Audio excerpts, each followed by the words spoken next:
Një skandal të rënd do të trajtojmë sot në emisionin Me zemër të hapur. Njëri është dhunuar në mënyrë më barbare nga policia. Ngjarja është zhvilluar në Shkodër më 5 korrik të vitit 2015, ditën kur u vran 2 turistët çek.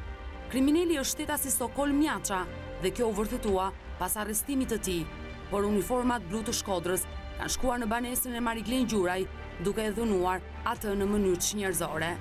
Policia e Shkodrës dyshonte se autori i krimit ishte Marigleni, ndërkohë studenti asaj kohe ndodhej atë ditë në shtëpi me të vllajën e vogël duke luajtur në telefon. Ai ka hapur derën, pa e ditur se kush ishte dhe pse një numër i madh forcash policie kishin bërritur në banesën e tij. Pas disa pyetjesh dhe ofendimesh, ata e kanë dhunuar para vllajt të vogël dhe më pas e kanë shoqëruar në komisariat. Pas disa orësh, policia arreston kriminalin Sokol Mjacën, por ndërkohë 23 vjeçari i dhunuar ndodhej në rajon në një gjendje shoku.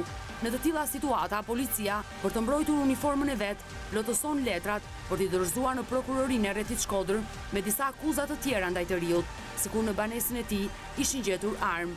Djali, dhe pse ka marrë mjekime nga plagët e rënda, u dënua më pas me 1 vit e gjysmë burg nga gjykata e Shkodrës dhe ka vetëm 4 muaj që kalon qelin.